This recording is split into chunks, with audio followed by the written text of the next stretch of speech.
Anders, how are you? Doing awesome. How are you today? Very well, thank you. What's our time like? It's about, I'll wait just a few more minutes. I know one person was here and then went to get better coffee out in the parlor. And I know early service ran long and people are out in the parlor. So we'll get started here. And unusual for me, I may not have a full hour class. I know I've occasionally can run long in my teaching. But I don't think that'll happen today because as I was just talking with Kevin, my work schedule has been interrupted this week by watching soccer. And that last 2 days have been a full-time job. So I will.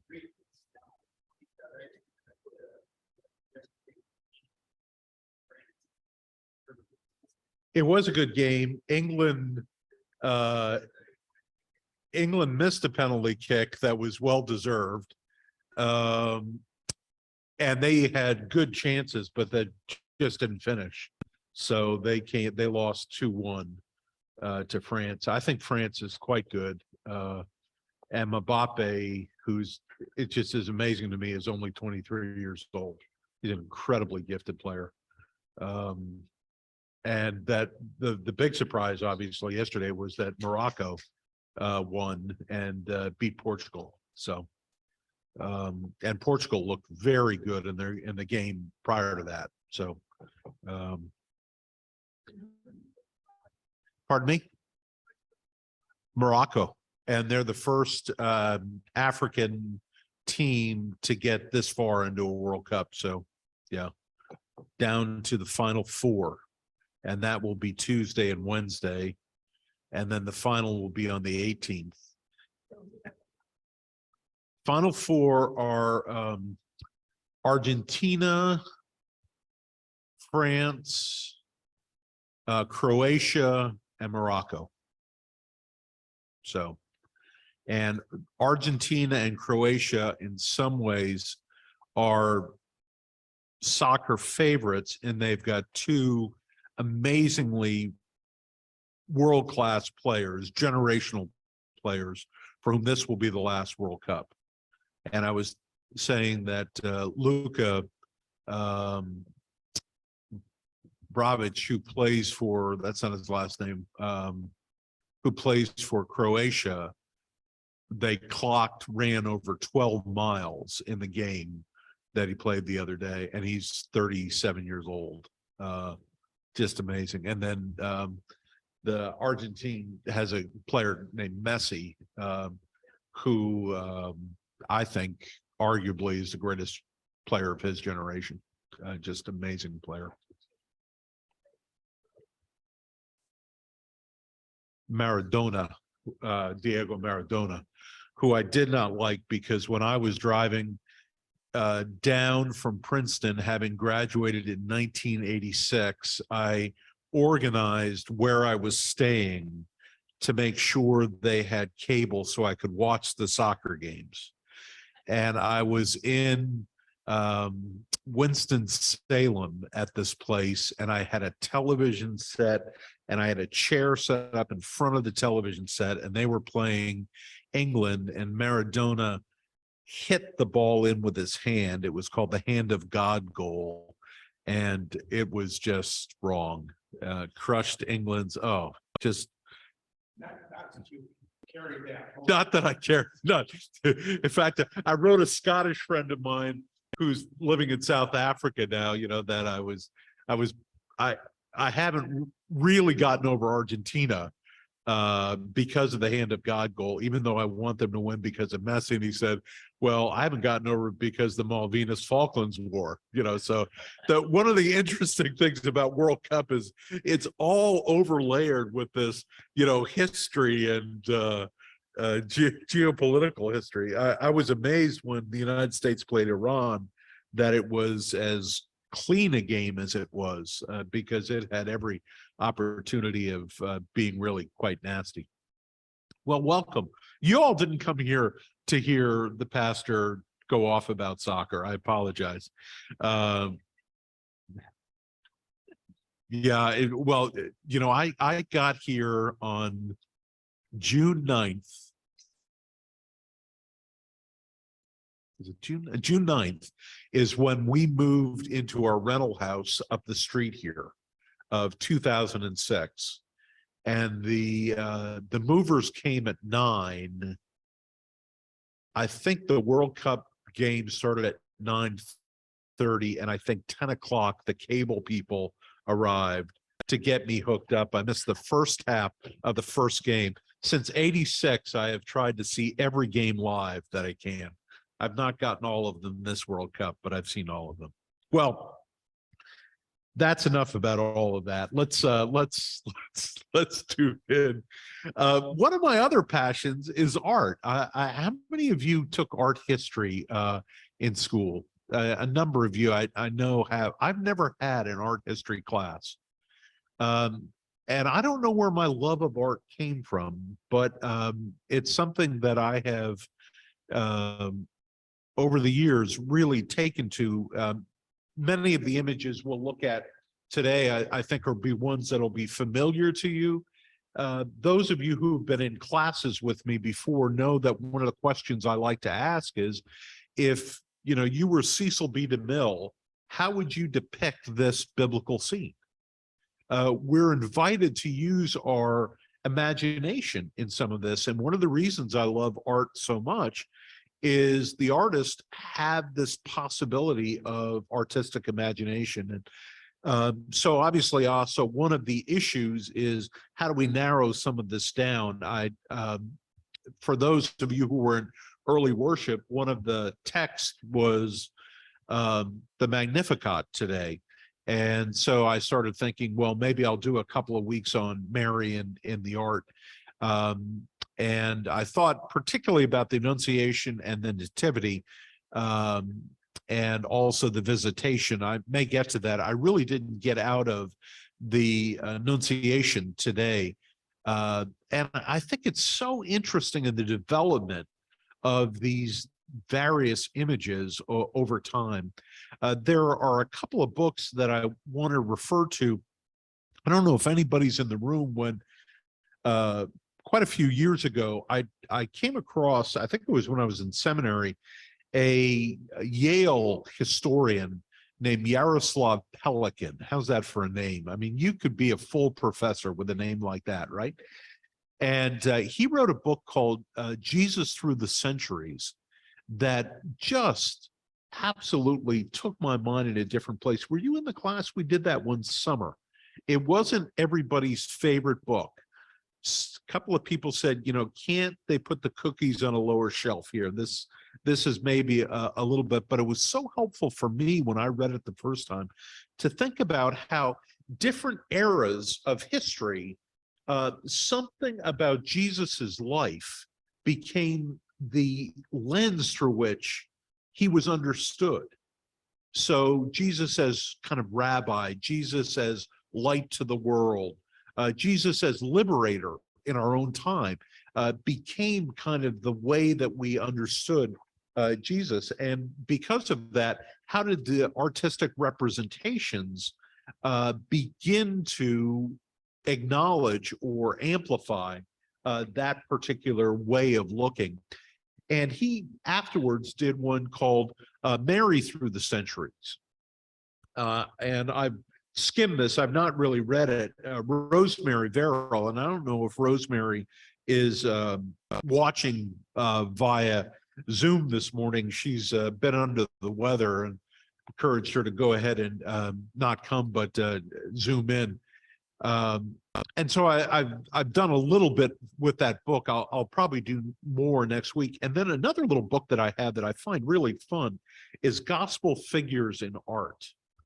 And, one of the things is how much extra biblical stuff gets done by the artists, like Mary's wedding and Mary's marriage of the Virgin here, the presentation of Mary in the temple. Now we know about Jesus being presented in the temple, but we don't know of Mary.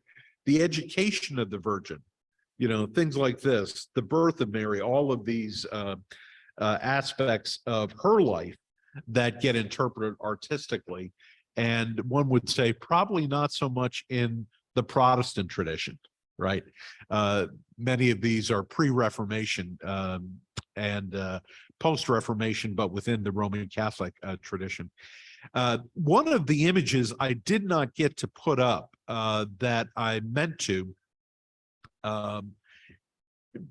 just as a way to talk about it, any of you raised in traditions where Mary was venerated a little bit?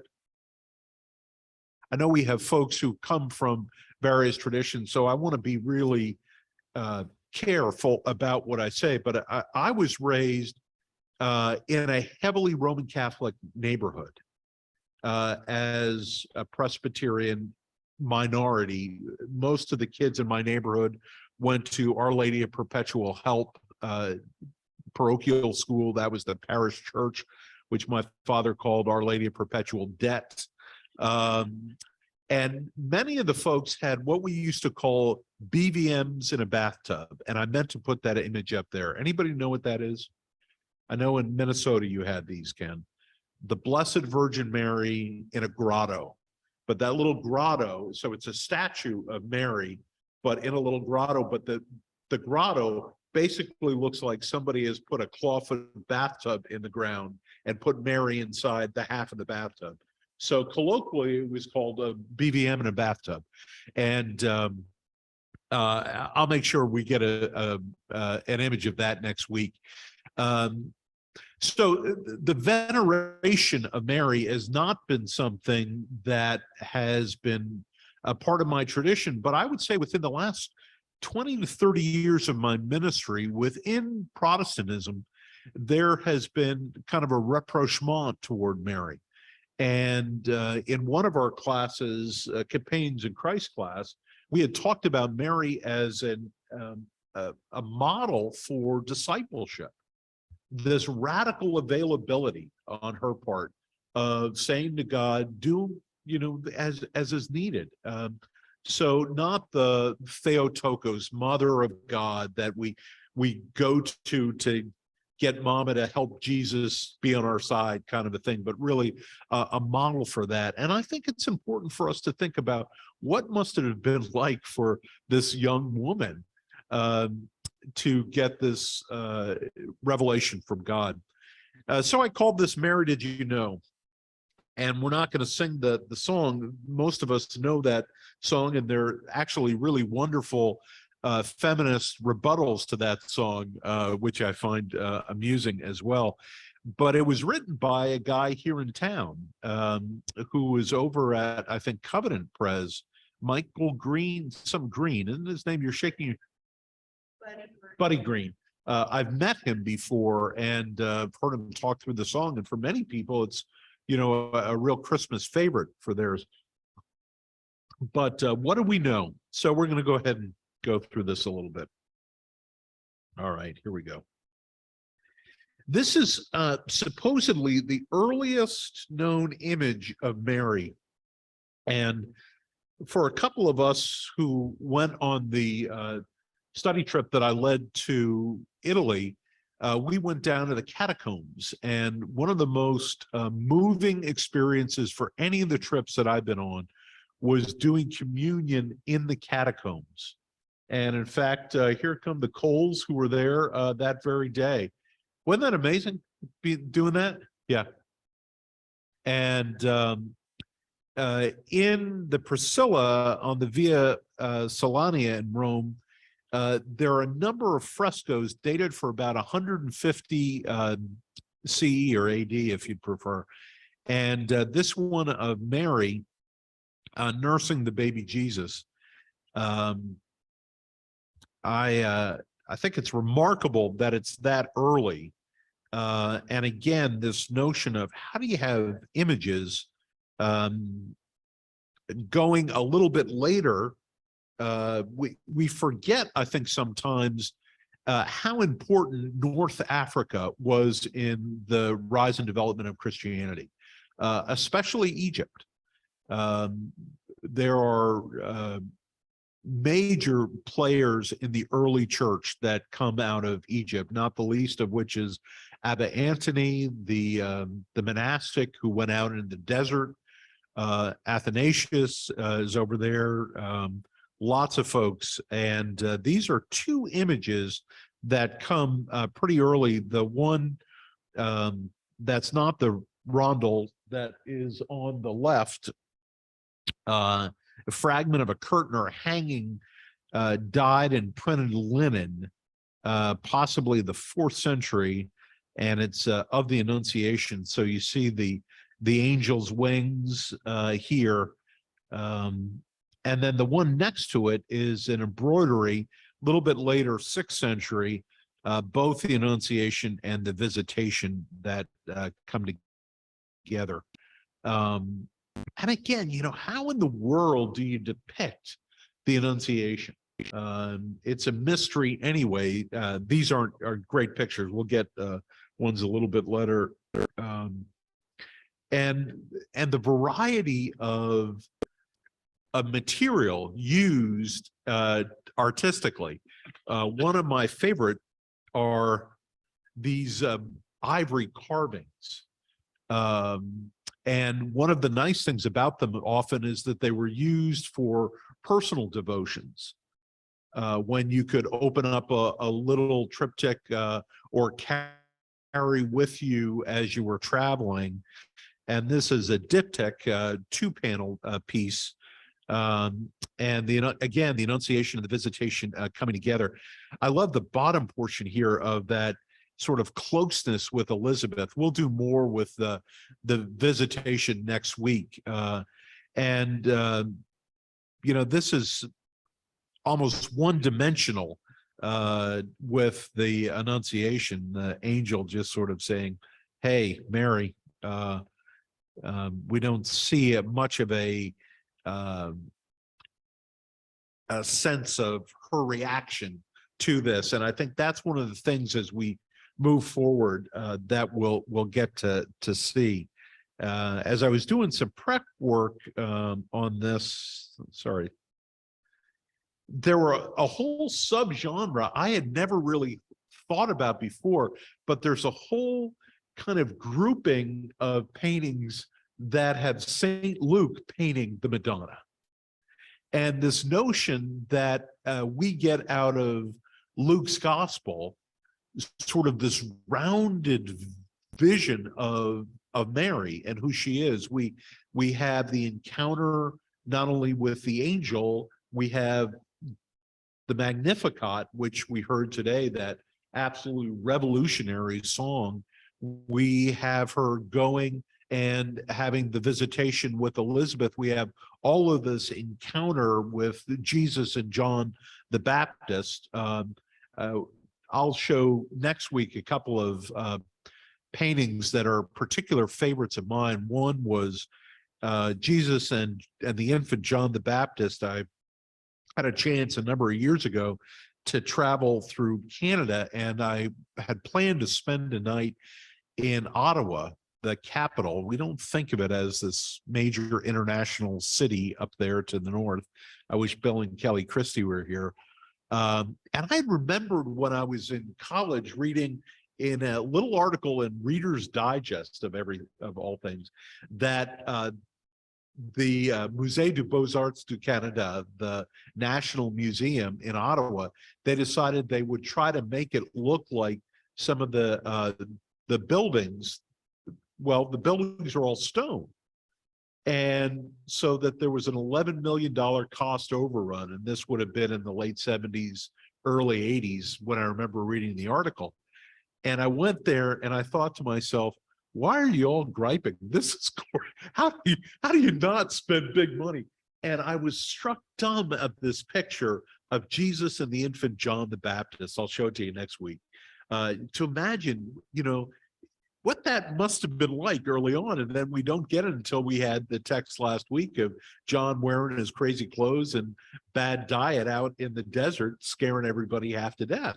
And but this thought of, you know, these little boys maybe growing up together, but this notion of Saint Luke actually painting the Madonna, creating this image, if you will, of who she was through his gospel. I think that's a really kind of creative thought. And so I just put a couple of these down. Here are two more. One from the 1440s and the other one's a little bit later. Are those large enough images? Yeah, you can see them fairly well up there. I think those are really cool. Is that something that any of you have heard of before or thought of before? You mean you art students? No? Look at that. I got something new today. That's impressive.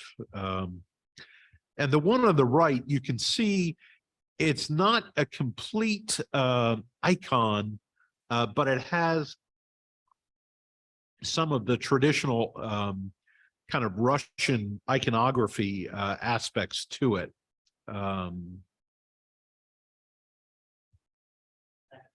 Yeah.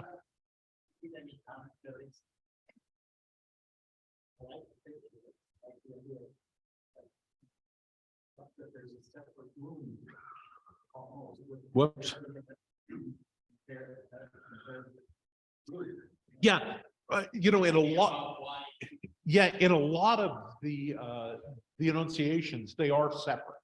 There's a physical distance, not all of them, but we'll see that in a couple of them, that there's, in fact, I have one of Giotto that I love from the Sforzini chapel, where the angel is sort of outside a window, kind of calling in, and Mary is in there by herself. You'll see that in a minute. But quite often you'll have this physical distance between the angel and her. Not always. And some of the later ones we'll see that are a little more impressionistic. The angel isn't a figure, but is a pillar of light.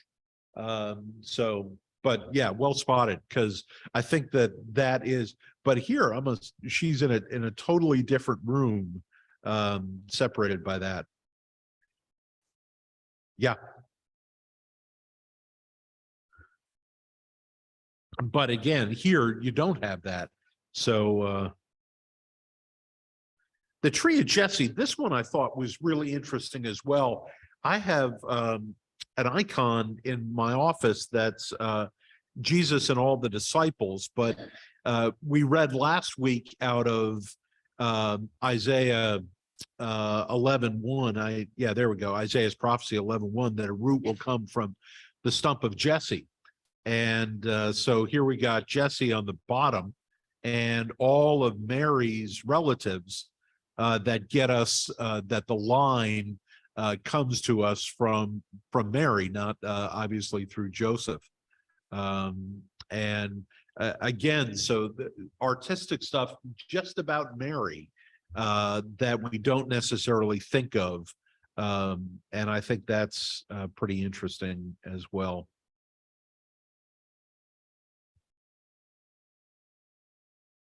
I should tell you that I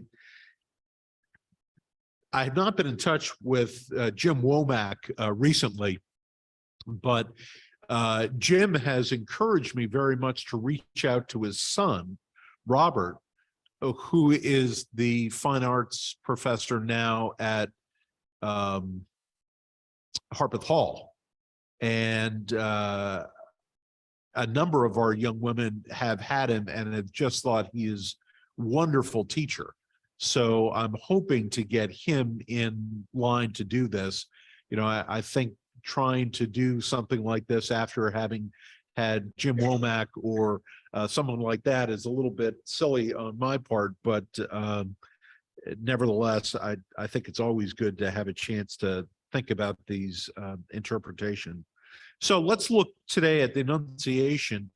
This is an early one from the Armenian manuscript. of the gospel. And what's also interesting to think about this is that our interpretation is filtered through our cultural eyes, right?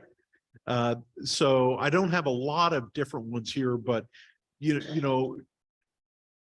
North African, Ethiopian art looks different than Western European art does. And so the Russian, go ahead, question? No.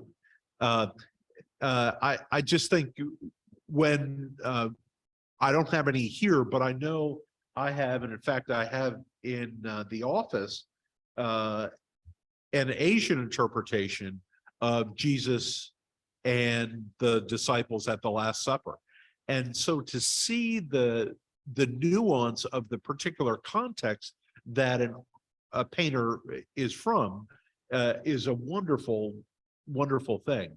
And we'll look a little bit about this, but we forget the Armenian and the Georgian churches that came very early on.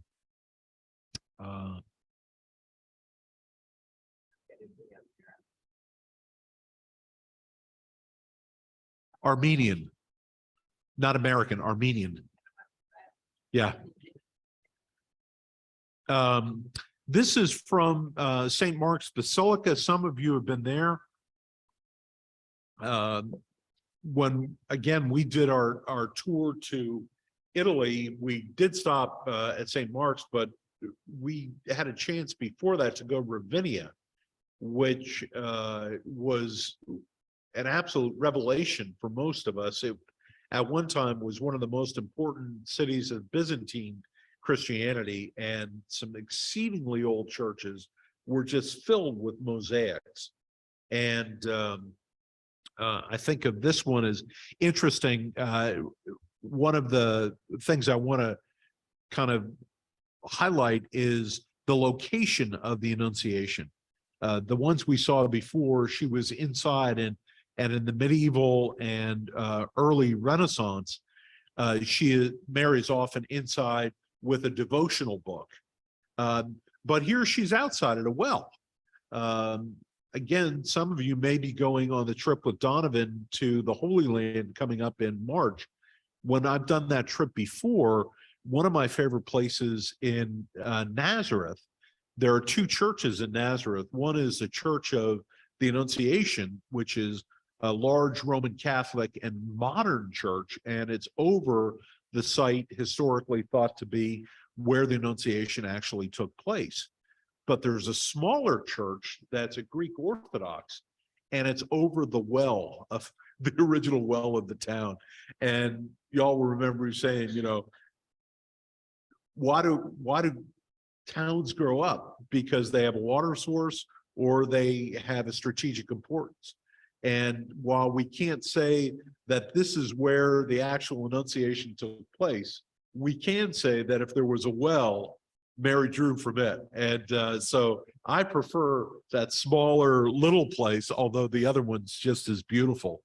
And Tom McDowell and his daughter were there last week, and he sent me a picture from the Church of the Annunciation. So this is the one, Giotto, the arena of the Scrovengi chapel. Have any of you been here?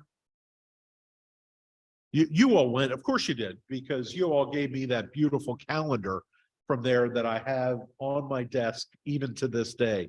So behind me, it's in a large stack, but I know exactly where it is. We did a whole class. Some of you were here, I'm sure, with Jim Womack. But I love this depiction of the Annunciation here. You can see the angel leaning in from a window, and there is Mary at her prayers. Again, we don't have a sense of this, of Mary's response, other than a pietistic one, that she is accepting of this. But I love it sort of like you're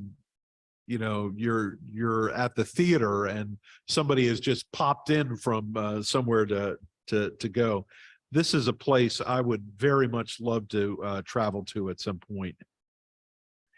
Any comments from the Coles? You guys have been here. Just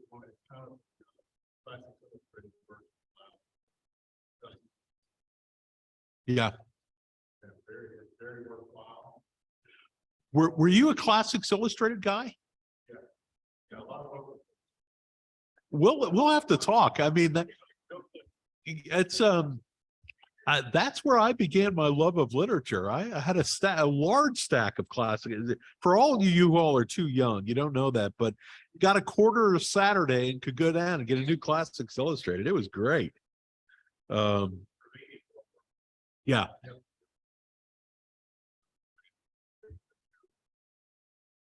Yeah.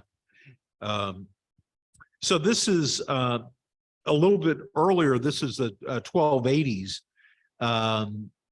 And a screen. And what I like here, I don't know how well you can see it, but Mary is like a little bit, who is this guy kneeling?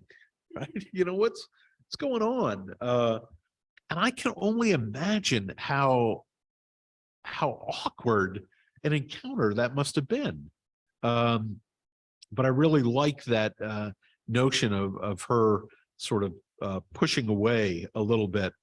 And we get in this period these incredible wings. This is I found this one really interesting. This is tapestry. And again, outside at a fountain, not in. But what was interesting to me, you know, here we've got your flying angel, but God is right above there in the midst of that. And again, you know, how do you take from what's in Scripture and get it into an image?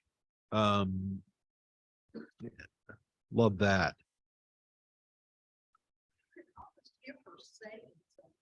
Uh-huh. Yeah. Say what? Yeah, yeah, exactly. Yes. Yes. Yeah.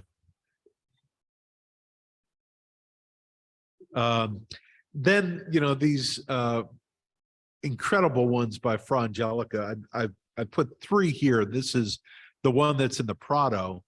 And again, to your point, very much you've got this separation between the two, and you know, the light coming from the dove, the conception. But then we also had some interesting things going on the side.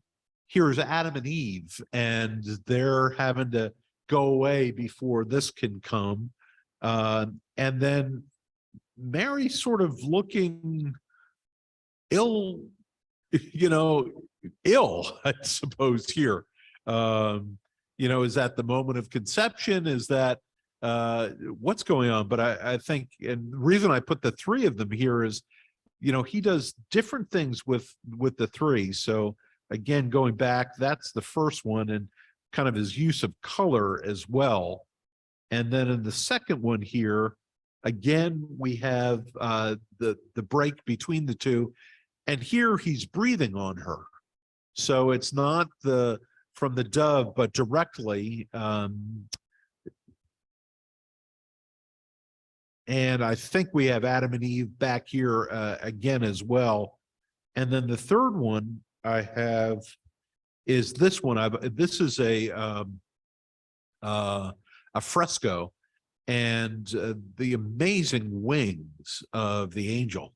Gosh, I just think this is interesting. But of the three, the middle one, I think Mary looks most comfortable, most receptive, if you will.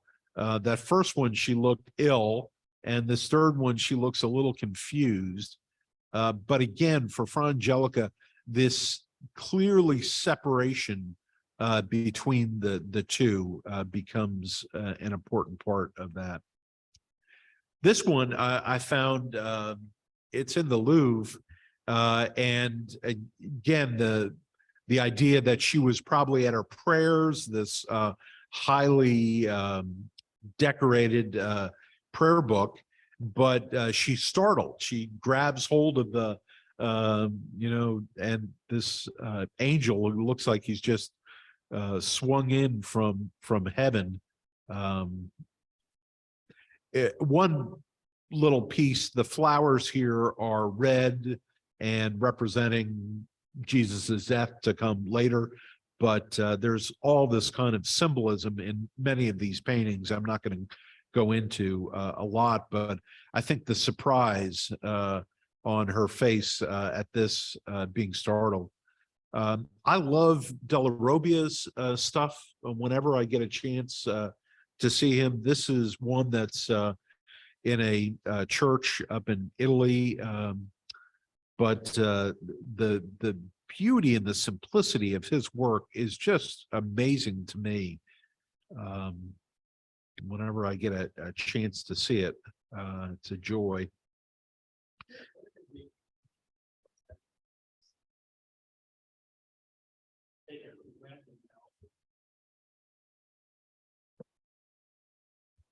I don't know the answer to that. I mean, we have in the Old Testament the seraphim and the cherubim, but I don't know where the beginning of that came from. Yeah. But it is interesting to see the evolution of them, you know, and until when you get, I remember a couple of years ago, the Frist had an example on of some medieval art. Stop. And you know, just the detail, the beauty of these are remarkable to me.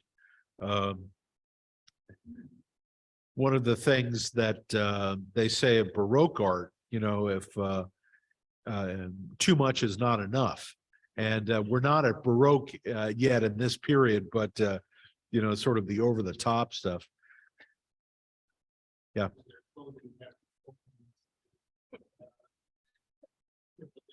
To get the wings, yeah. You need special outfits. This comes a little bit almost to the 1500s, and what's so remarkable about this to me is you know, the light comes from way up here. You know, you want to talk about a bolt, and just the ornate setting that she's in.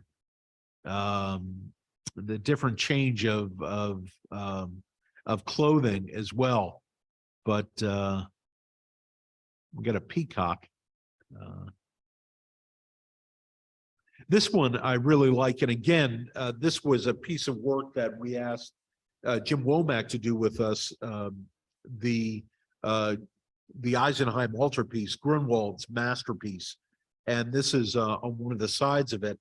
And what's so surprising for me, I couldn't get a really close up, but you can sort of see it, this, you know, almost being overwhelmed by what's happening here. And you see the sort of resistance.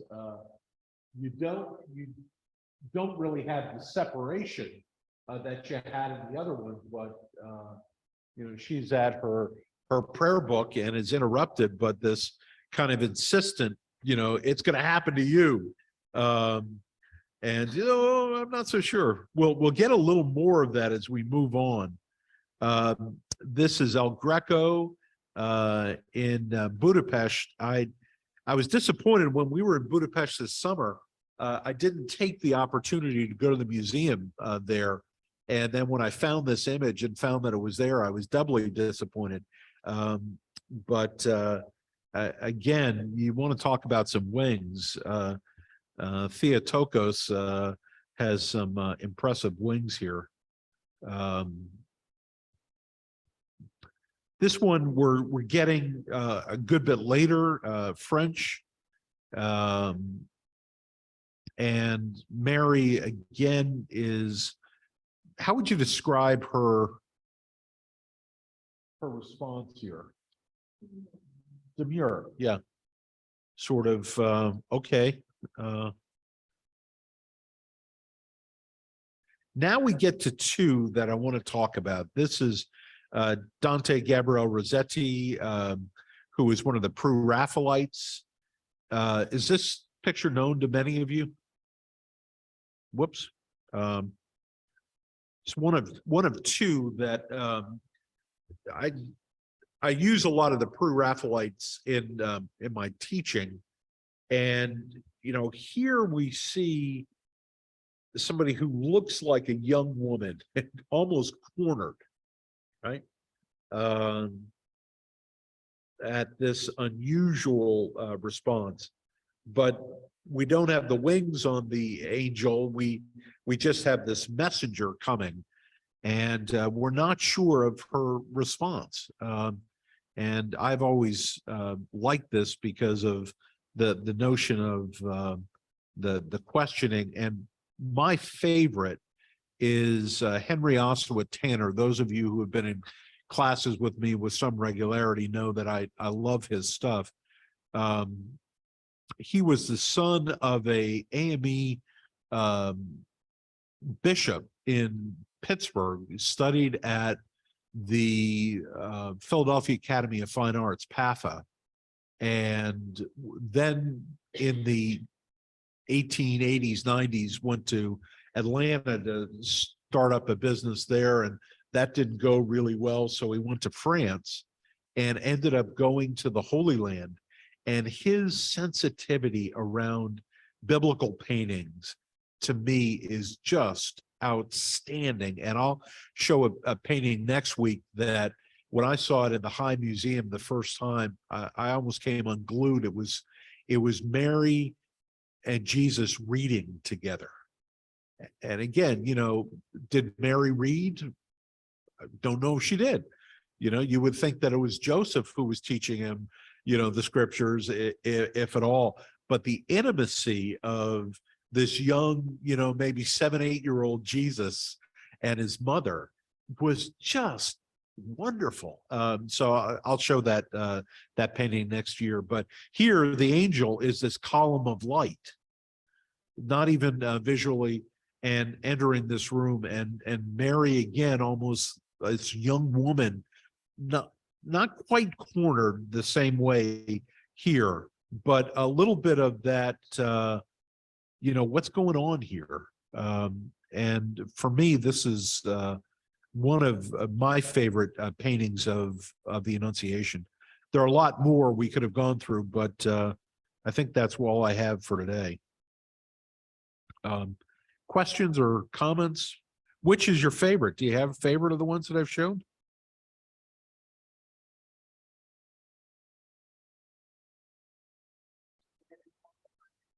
Like in front of her, and there's always some farm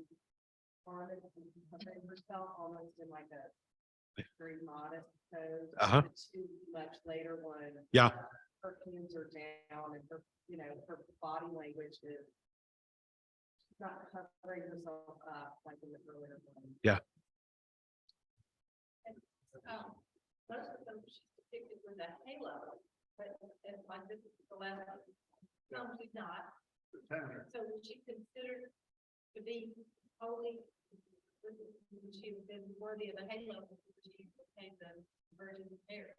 Yeah, she's within certainly Roman Catholicism, she and Greek Orthodox, she's halo. Those of us who went on this recent trip and went into the monasteries in Greece where they have the icons, she's got a full-on headgear.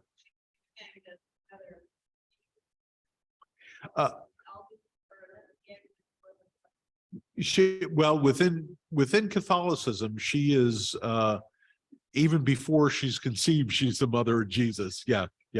So did any of you go to the Frist when they had the Albert Dürer exhibit? It was a fabulous exhibit there. And there were all of these woodcuts he did of the marriage and the stuff that is going on sort of outside of the Bible as well, but is part of the tradition. And she's got a halo on for that. Yeah.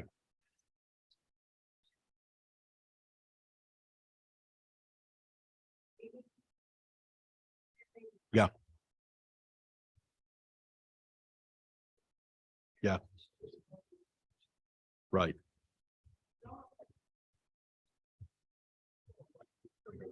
Right. Very much so. And again, this is not part of our theology or tradition. And it's interesting to see when different things come into Catholicism about Mary. You know, I on my first sabbatical, I was wrestling through some things and happened to be at Yorkminster Cathedral on the Feast of the Assumption of Mary, which is, can't remember when it is, August maybe. And every hymn, every scripture, every prayer was to Mary. And it's like, I am so reformed, I cannot do this, you know. And of course, Yorkminster is a kind of Anglo-Catholic. It's high Anglican, which is very, very open to Catholicism. And so that for me, but I would want to also say, compared to how I was raised, there is a place for us to venerate Mary within our tradition. I never would have expected to heard Ave Maria being sung in a Presbyterian church, but we've done that since I've been here. And I think even, you know, as the way I was raised as a Protestant who understood himself over and against that Marian excess, you know, we didn't listen closely to the Magnificat about what it's really saying. We didn't appreciate Mary's devotion and discipleship the way that we perhaps should. And so I know in my own ministry, there has been a real kind of engagement and rapprochement around Mary in certainly the last 10 years, but within the denomination in the last 20. Yeah. So, well, I've gone longer than I thought. It's late, and we'll come back and do some more of this next week if I haven't bored you to tears.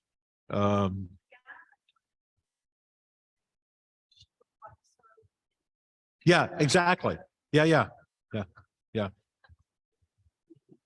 A surly teen. Yeah.